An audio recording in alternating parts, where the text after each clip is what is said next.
Oke. Ustazah yang mulai atau saya? Ustazah Seri. Iya. Saya yang mulai atau Ustazah?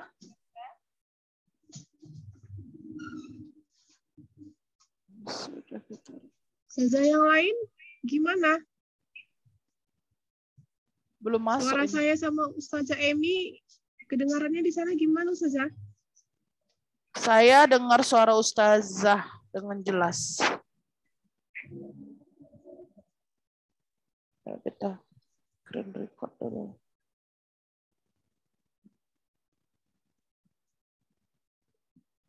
Ustazah Reni, kedengaran suaranya Ustazah?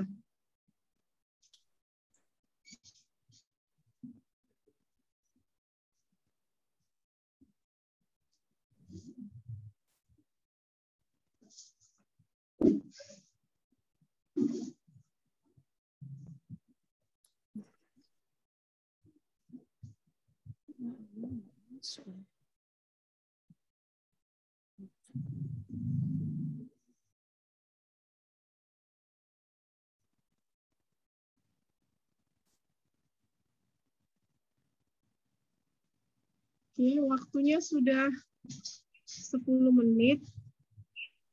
Gimana Ustazah Emi? Kita mulai? Mulai aja Ustazah.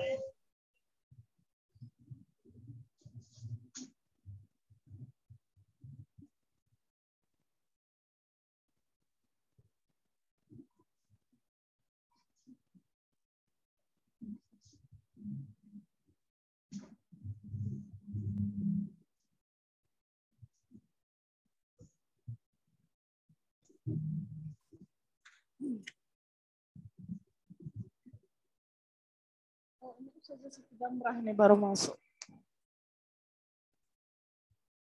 Terus saya update dulu. Hujan pula. Hujan pula Ustazah. Iya.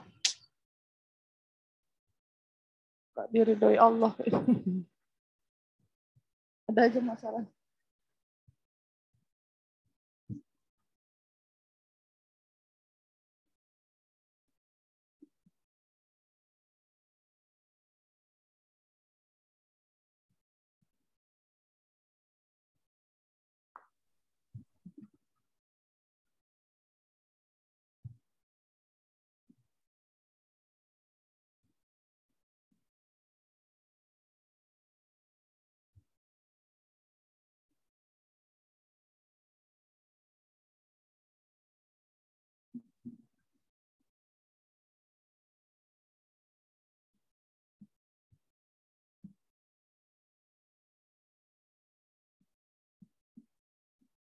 Ustazah ini bilang nggak bisa masuk dia.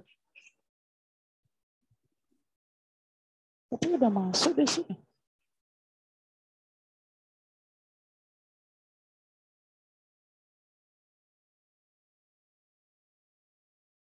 Ustazah Siti Damrah masih.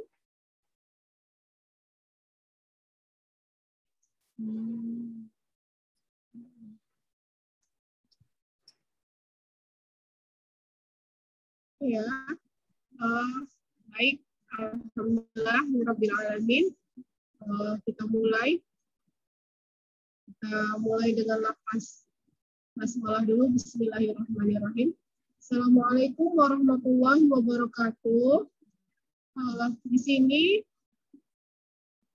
kami, saya Ustazah Seri dan Ustazah Emi akan berbagi sedikit kepada Ustazah semua ya tentang modul budaya positif yang sudah kami pelajari. Jadi kita di sini hanya sharing ya Ustazah. Nah, bagian saya kali ini saya nanti akan membahas tentang budaya positif, kemudian motivasi perilaku manusia, dan satu lagi adalah tentang segitiga restitusi. Kemudian nanti Ustazah Emi nanti akan membahas tentang posisi kontrol sama keyakinan kelas. Nah, saya mulai dengan materi saya yang pertama tentang makna kata disiplin ya. Ustazah Emi bisa di-share? Bentar ya Ustazah.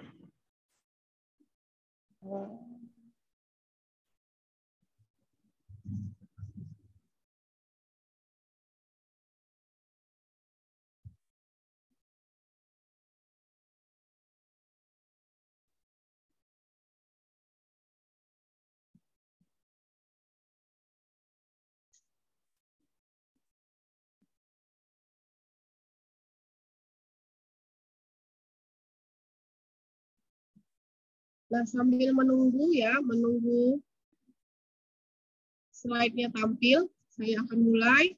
Nah, ketika mendengar kata disiplin, apa yang terbayang di benak Anda? Apa yang terlintas di pikiran Anda?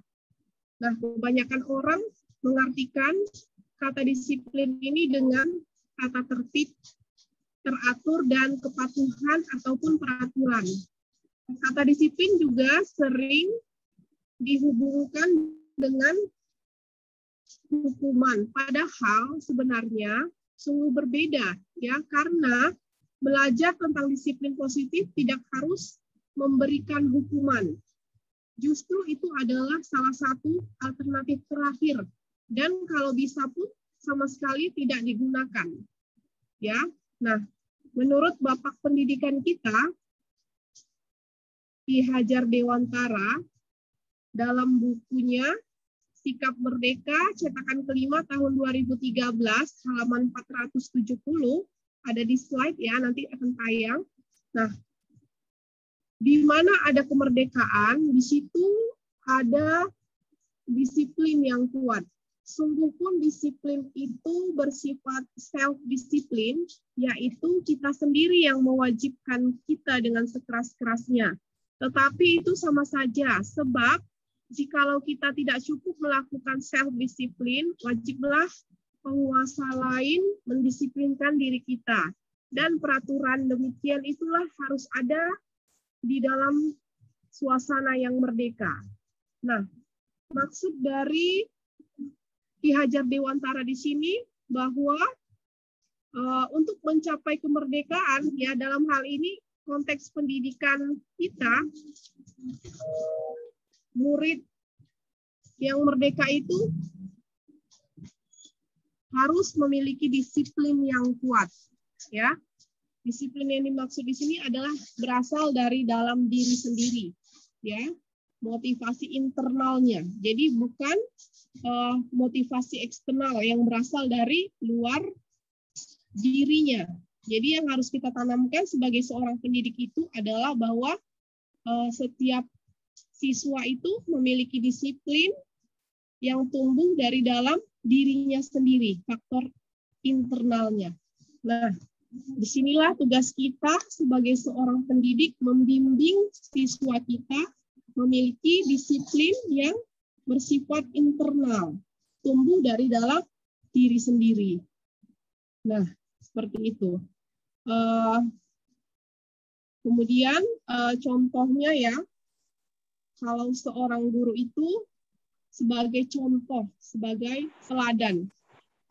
Ketika seorang guru sebagai contoh ataupun teladan, maka dengan mudah dia nanti bisa menuntun dan membimbing siswanya memiliki disiplin yang bersifat internal tadi. Jadi bukan paksaan karena ketakutan ataupun karena hukuman yang menanti. Jadi dia harus punya kesadaran sendiri.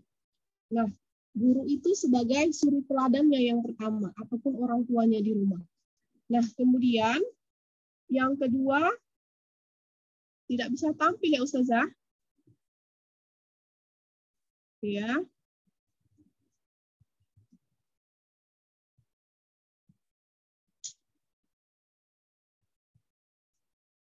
Ustazah, coba saya bikin hostnya juga Ustazah, saya share screen dari ini aja.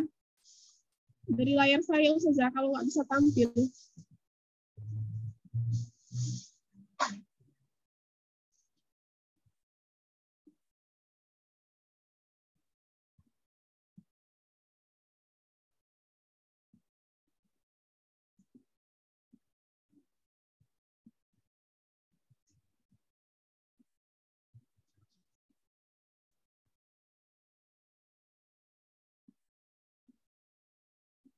Ustazah Emi.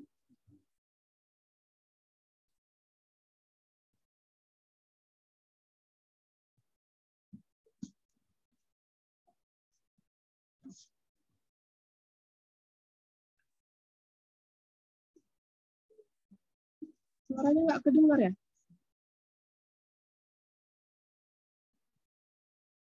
Ustazah Erna, suara saya kedengaran? Udah Ustazah, udah. Sudah. Baru terdengar. Dah. Ustazah Erna.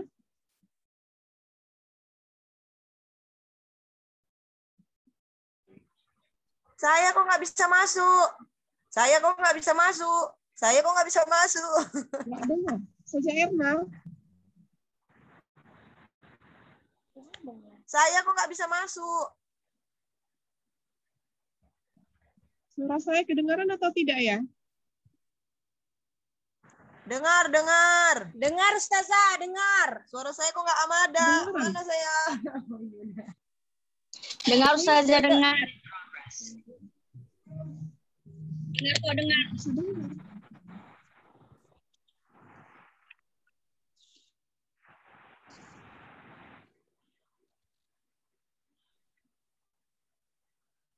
Oh ya, ini dia.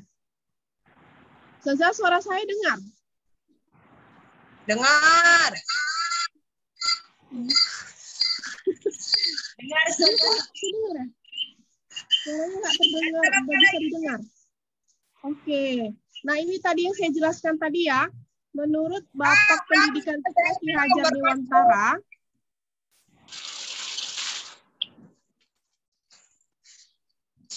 ya, ini dia dalam bukunya. Nah, kata disiplin ya. Sekarang slide yang kedua, Ustazah, tentang motivasi perilaku manusia.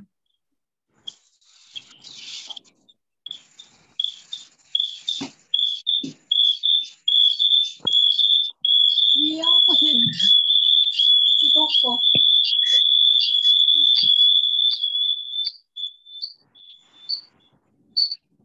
Nampaknya kita akan dapat uang paket. Nah, sekarang yang kedua motivasi perilaku manusia. Jadi berdasarkan teori Diana Gosen dalam bukunya Motivasi Perilaku Manusia itu terbagi menjadi 3.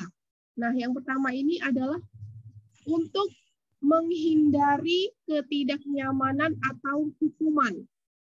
Nah, ini adalah tingkat yang paling terendah dari motivasi perilaku manusia ya. Nah, biasanya orang menghindari hukuman akan bertanya nih, apa yang akan terjadi apabila saya tidak melakukannya? Sebenarnya mereka sedang menghindari permasalahan atau akibat yang muncul jikalau mereka melakukannya, ya. Nah, ini biasanya dilakukan oleh peserta didik kita pada tingkat TK, pada tingkat SD, pada tingkat SMP, pada tingkat SMA ya. Jadi mereka takut akan adanya hukuman tadi. Nah, ini adalah tingkat yang paling terendah. Kemudian pada tingkatan yang kedua itu namanya untuk mendapatkan imbalan ataupun penghargaan dari orang lain. Dan ini adalah tingkat yang lebih naik 1 tingkat di atas tadi motivasi yang pertama. Di sini orang akan berperilaku karena ingin mendapatkan imbalan ataupun penghargaan ataupun reward ya, ataupun reward dari orang lain. Nah, itu sebagai motivasinya melakukan sesuatu. Nah, biasanya murid kita juga senang nih melakukan ataupun melakukan sesuatu karena ada reward dari gurunya. Nah, terkadang ini memang menjadi hal yang positif di awal, namun tidak menjadi hal yang bagus jikalau ini secara berkelanjutan dan itu menjadikan suatu ketergantungan padanya. Jadi harus ada reward. Kalau tidak ada reward, mereka tidak mau lagi melakukan hal-hal yang baik atau hal-hal yang berprestasi. Harus ada reward. Nah, itu yang harus kita hindari. Nah, yang ketiga namanya adalah untuk menjadi orang yang mereka inginkan dan menghargai diri sendiri dengan nilai-nilai yang mereka sudah percaya. Jadi ini adalah orang yang memiliki motivasi yang ketiga ini seiring berjalannya usia, seiring berjalannya pemikiran, nah ini adalah biasanya dialami orang-orang yang berpikiran sudah dewasa. Jadi tanpa adanya ketakutan akan hukuman, karena harus adanya reward, mereka melakukan sesuatu itu karena kesadaran. Ya, tidak apa-apa kalau ketika anak TK, anak SD, anak SMP belum melakukan motivasi yang ketiga ini, bahkan orang dewasa juga mungkin terlambat melakukannya. Ya, jadi menjadi orang yang mereka inginkan, menghargai diri sendiri, bahkan mereka memiliki nilai-nilai yang mereka percaya. Jadi motivasinya itu dari dalam diri sendiri, ya. Motivasi yang akan membuat seseorang memiliki disiplin positif, karena motivasinya ini bersifat internal, berasal dari diri sendiri, ya. Akan berjalan sesuai berjalannya waktu, sesuai berjalannya usia. Nah, kemudian yang ketiga nih, materi yang ketiga saja tentang segitiga restitusi. Ya, terakhir Ustazah, segitiga restitusi. Ya, nah segitiga restitusi ini merupakan suatu proses menciptakan kondisi bagi murid untuk memperbaiki kesalahan mereka sehingga mereka bisa kembali pada kelompok mereka dengan karakter yang lebih kuat. Ya, ada 3 langkah dalam melakukan segitiga restitusi ini. Yang pertama, menstabilkan identitas. Yang kedua, validasi tindakan yang salah. Dan yang ketiga, menanyakan keyakinan. Ustazah, di tempat saya mati lampu, Ustazah. Masya Allah. Kita lanjutkan aja lah ya. Kita lanjutkan aja ya. Nggak apa-apa itu. Gelap, nggak apa-apa. Ya, bagaimana Saya lagi? matikan video aja ya. Iya, matikan video aja, Ustazah. Oke. Nah, menstabilkan identitas, validasi tindakan yang salah, kemudian menanyakan keyakinan. Nah, saya singkat aja dengan langsung ke kasus ya. Kasus antara guru dengan siswa, misalnya tentang lupa mencuci tangan. Karena videonya nggak bisa ditampilkan, jadi saya langsung dialog aja. Nah, misalnya nama muridnya ini saya buat di sini Kaira ya. Kaira kesini sebentar. Masya Allah. Kemudian gurunya bertanya, mengapa kamu tidak mencuci tangan sebelum masuk ke lingkungan sekolah? Kata muridnya, iya Bu, maaf saya tadi terburu-buru Bu, karena saya sudah terlambat. Kemudian gurunya bertanya lagi, keyakinan kelas apa yang sudah kita sepakati bersama ketika PTM terbatas? Kemudian siswanya menjawab, ketika masuk pintu gerbang, kita harus dicek suhu tubuh dan kemudian harus mencuci tangan. Kemudian gurunya bertanya lagi, bagaimana sikap yang seharusnya kita lakukan sebagai siswa? Kemudian siswanya menjawab, iya Bu, maaf, saya salah, seharusnya saya Ustazah, mematuhi waktunya peraturan sekolah. sudah mau habis, Ustazah. Waktunya sudah Ya. mau habis. Oke, Percepat nah aja. yang terakhir kata gurunya, iya nggak apa-apa ya nak, setiap orang pasti pernah melakukan kesalahan, tetapi yang lebih baik adalah kita belajar dari kesalahan untuk memperbaiki diri. Nah sekarang kakak silakan mencuci tangan dan masuk ke dalam kelas. Nah itu adalah contoh kita melakukan segitiga restitusi dalam sebuah kasus. Oke, Ustazah. Udah. Balikkan ke saya aja ya. Ustazah Emi meneruskan. Oke, Assalamualaikum Ustazah semuanya. Selamat malam. Maaf kami mengganggu waktu Ustazah beristirahat. Di sini sebenarnya kami itu bukan mau mengajari Ustazah, tapi cuma berbagi sedikit aja yang kami tahu tentang bagaimana cara manajemen kelas. Ini hal-hal yang saya terapkan di kelas saya sendiri. Jadi saya kirim materinya itu di WA. Karena kebetulan saya nggak bisa share screen. Jadi nanti Ustazah bisa baca materi yang mau saya sampaikan hari ini itu tentang keyakinan kelas. Sambungan dari penjelasan dari Ustazah Seri. Namun ini hal yang sudah saya jalankan di kelas. Keyakinan kelas sendiri itu definisinya sudah saya kirim di sini. Jadi keyakinan kelas itu Ustazah adalah sebuah seperti perjanjian tersurat, nilai-nilai kebajikan universal yang disepakati secara tersirat dan tersurat. Kalau dia universal berarti kita nggak bisa membawa salah satu jenis agama tertentu ya. Kayak kita kan memang sekolah Islam. Namun di sini keyakinan kelas ini dia kebajikan yang sifatnya universal. Semua suku dan agama bisa menerapkannya di kelas. Dan baik tersirat dan tersurat. Tapi saya lebih sepakat apabila ini memang tersurat, dibuatlah keyakinan kelas atau perjanjian antara guru dan murid di kelas, bahwasanya ini memang harus mereka jalankan selama 1 semester. 1 semester sampai dengan 1 tahun pembelajaran bersama gurunya. Kenapa saya concern ke keyakinan kelas? Karena memang ini yang berdampak menurut saya dari semua teori-teori yang saya pelajari, dan inilah yang saya laksanakan. Memang di Nurul Azmi saya perhatikan kita sudah punya keyakinan kelas. Jadi ada janji siswa sekolah Islam terpadu. Namun ternyata pada kenyataannya setiap kelas memiliki kasus yang berbeda dalam permasalahannya. Ada kelas yang anaknya banyak melakukan bullying, bahkan terhadap gurunya sendiri. Ada kelas yang nggak ada bullying, tapi kekerasan fisik, bukan kekerasan verbal. Jadi itu tergantung daripada permasalahannya. Jadi saya menentukan keyakinan kelas itu dengan 4 tahap. Yang pertama, analisis masalah kelasnya dulu. Yang kedua, tentukan nilai kebajikan yang mau kita laksanakan. Kemudian yang ketiga, sesuai dengan profil pelajar Pancasila.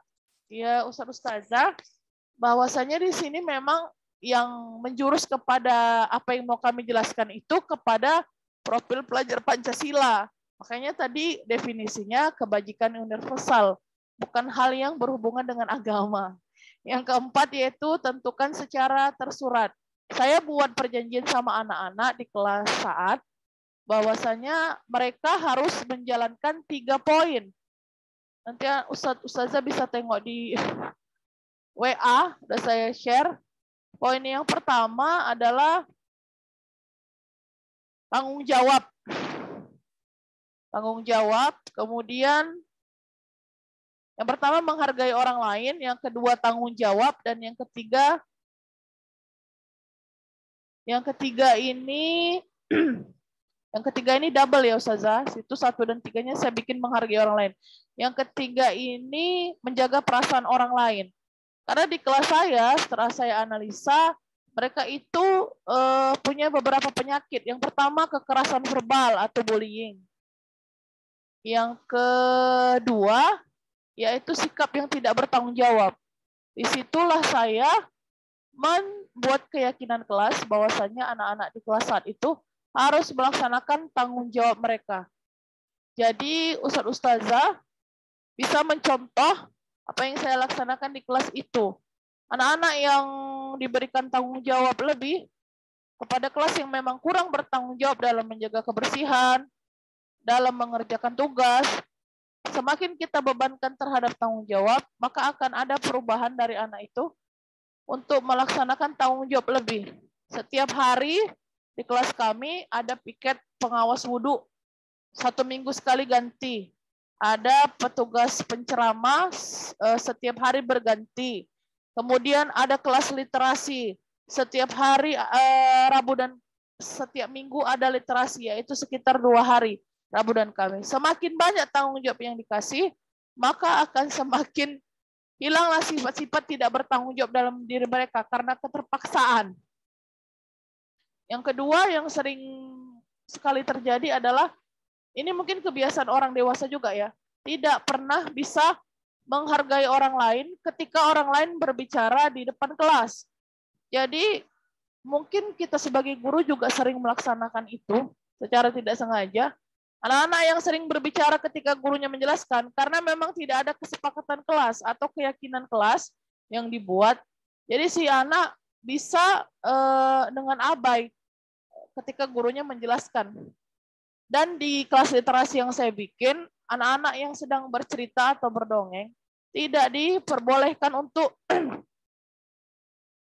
berbicara saat temannya sedang bercerita di depan kelas. Saya kira itu saja yang bisa saya sampaikan, karena memang itulah yang sedang saya jalankan di kelas saat. Mudah-mudahan bisa menjadi tambahan sedikit informasi untuk ustazah semuanya. Yang perlu saya garis bawahi lagi, bahwasanya di sini saya dengan Ustazah Seri bukan menggurui atau mengajari ustazah. Kami cuma memberikan sedikit informasi dari apa yang kami dapatkan di luar sekolah. Saya rasa cukup itu aja materinya. Ustazah Seri masih di sini? Nggak dengar suara Ustazah Seri nih. Ya Ustazah, mati lampu di tempat saya Ustazah. Gelap. Jadi kayak mana kita bikin ada tanya jawab atau kayak mana nih? Boleh Ustazah. Tapi waktunya cukup nggak ya? Ustazah, nggak ada ustadznya. Ustazah, mana tahu ada yang mau bertanya? Karena suara kami ini kurang jelas, Ustazah boleh bertanya di sini ya. Kalau nggak ada ya kita akhiri pertemuan kita hari ini.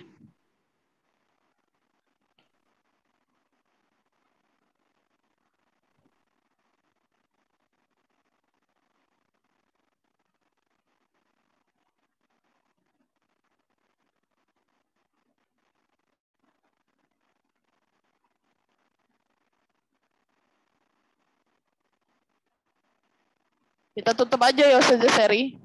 Oh iya Ustazah, kayaknya nggak ada yang mau bertanya Ustazah. Kayaknya udah jelas semua. Alhamdulillah. Oke lah Ustazah semuanya.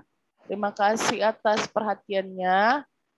Saya rasa bukan nggak mau bertanya, tapi kayaknya kondisinya ini nggak pas. Saat hujan suaranya nggak terdengar jelas.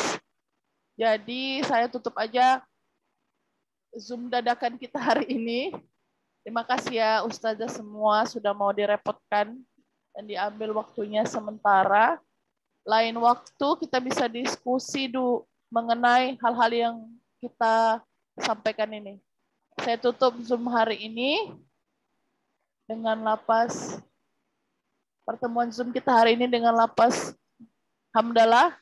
Alhamdulillahirabbil alamin. Assalamualaikum